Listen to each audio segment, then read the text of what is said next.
Hey everybody, welcome back for another video. Boozer here. So it looks like Plarium just dropped the Fusion calendar, so I want to go over that in this video. But first I want to go over some other news that Plarium dropped for us as well. So we do know that there is a summon event, summon rush event going on tomorrow, and then they dropped some 10x news for us. So I'm going to go over some of these champions since one of them is actually new. So Bellaterra, Mage Slayer. So Mage Slayer here, he's an Ogryn tribe, he's void legendary. He looks very awesome. He has an A1 chance to decrease cooldown. A2, he has an increased attack, increased defense, and then an attack, and then a heal. It's actually kind of an interesting set of abilities on one move, 3-turn cooldown.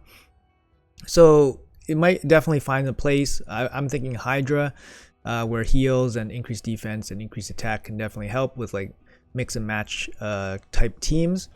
And then he brings a team revive with a shield, and it's based on his max HP, which is reasonable for an HP based support champion.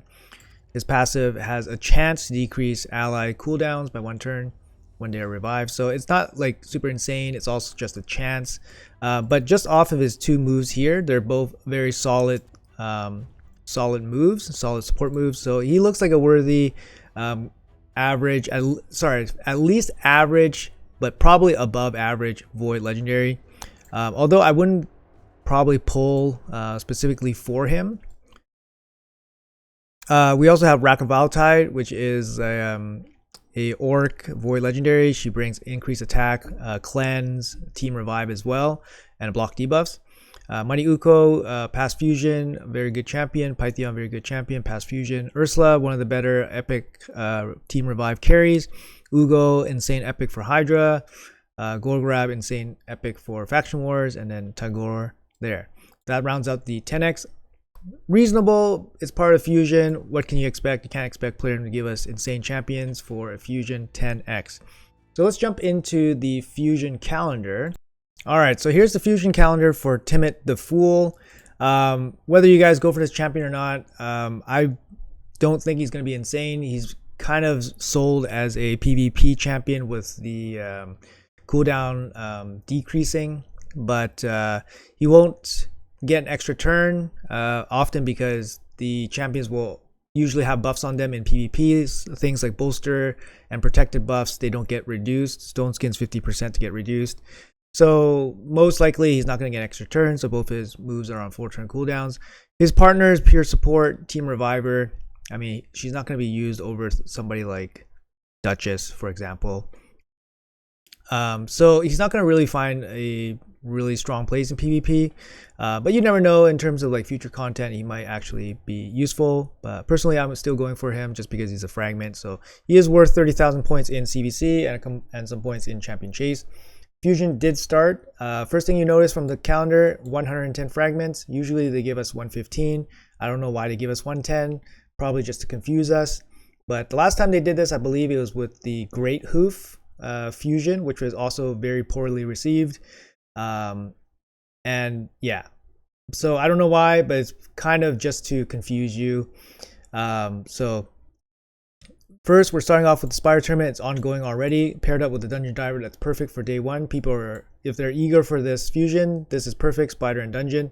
These Dungeon Divers, this one is a 4-day one. It's 4.8k points. I mean, that's quite a bit.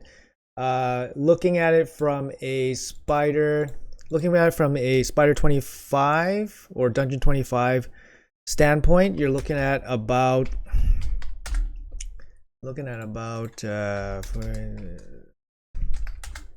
7,000 energy to complete this 4,800.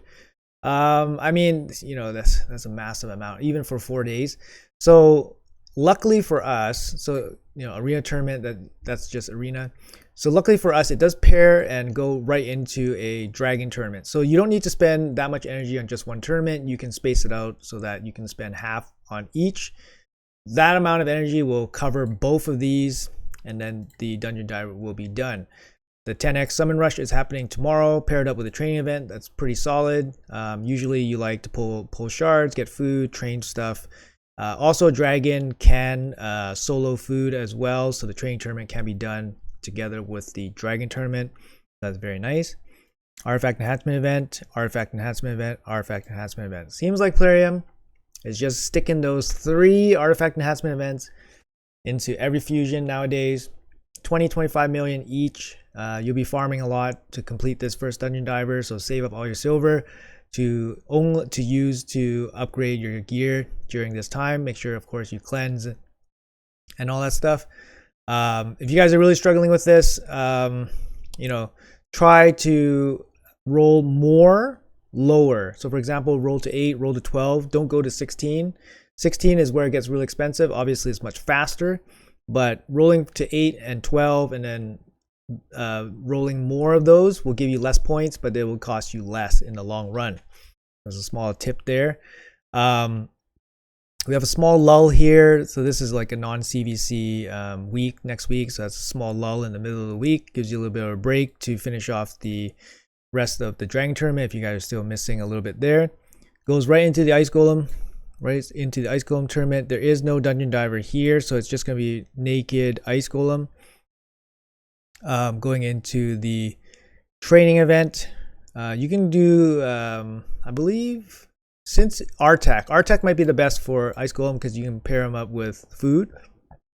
So pair them up with food with the training event. Champ Chase with the training event is also very good. You can pull mysteries as well. Mysteries are good value for Champion Chase. Into Fire Knight, which goes right into this Dungeon Diver, and then that's going to be auto-complete. So Fire Knight and Dungeon Diver, this is going to be a 3-day versus a 4-day. So 3-day, we're talking like 3,700, which is about 5,500 energy. That's a lot of energy to go into Fire Knight, but at least it's in the Fire Knight, I guess. So a couple things I want to note here. Summon Rush, 15 shards. So 15 shards, if it's split up into 5 and 10, we'll know right away tomorrow. If it's split up into 5 and 10, we have some flexibility. If it's not split up in 5 and 10, we don't have flexibility. So if it's split up 5 and 10, we can collect the first 5. That gives us 10 that we would skip from the Summon Rush. We are only allowed to skip 10 based on the total amount of fragments in this entire event. So if you choose to skip the 10 in the Summon Rush, you have to complete every single event.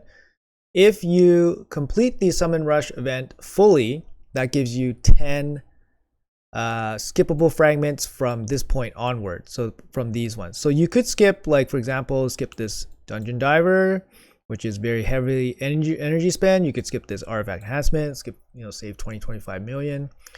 You could skip potentially this big champ training event. That's really big and scary.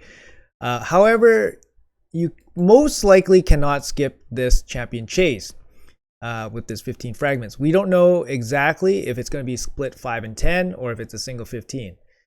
So there are some bits of unpredictability here. We don't know about this Summon Rush and we don't know about this Champ Chase.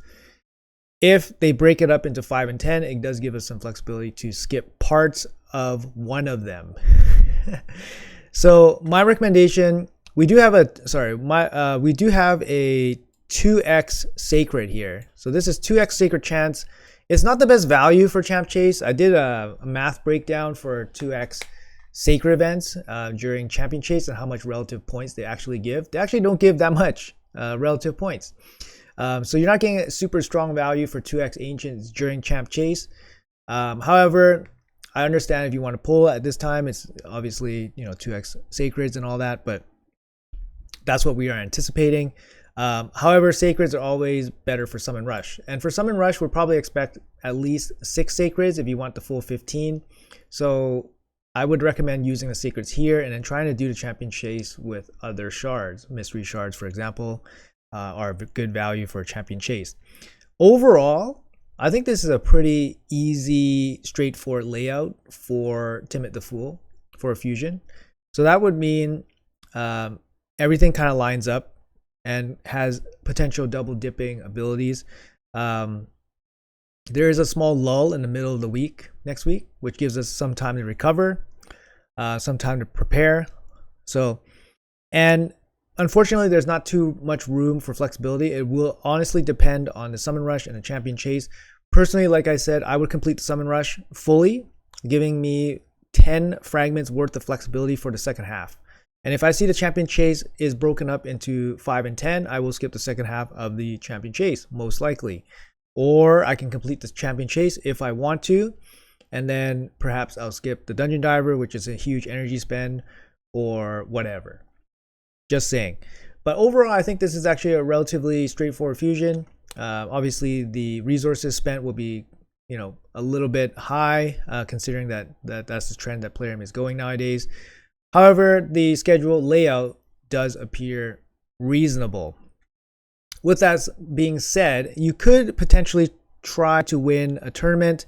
If you win tournaments, considering that if you can win 5 fragments, think about the 5 fragments as saving 25 million silver. Think about it as saving 5,000 energy that you don't have to put into the dungeon diver.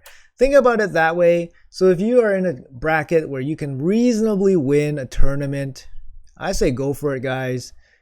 If not, then it is what it is. Some tournaments are unwinnable, don't sweat. But that'll be a small piece of advice. Think about the 5 fragments that you win from tournaments as saving a whole event. All right, guys. Yeah, that's it for me, I think. Let me know in the comments below if you guys are planning to go for it. I know he's not super hyped right now. But there's a lot of champions in the past that were not hyped and then they become useful, or you found some use for them. But I'm speaking more from an end game perspective. If you're still progressing through the game, I don't think this guy's gonna really help you too much outside of being a 30,000 CVC point champion. Of course, CVC might be right here. This is PR CVC, by the way, so you will be able to pull him if you so choose. However, he's a fragment, so you can hold him forever if you want. And yeah. Anyways, guys, that's going to be it for the video. Let me know in the comments below what you guys think, what you guys are planning to do, and any other tips that you guys see that I might have missed. Let me know. And thanks for watching. I'll see you guys in the next one.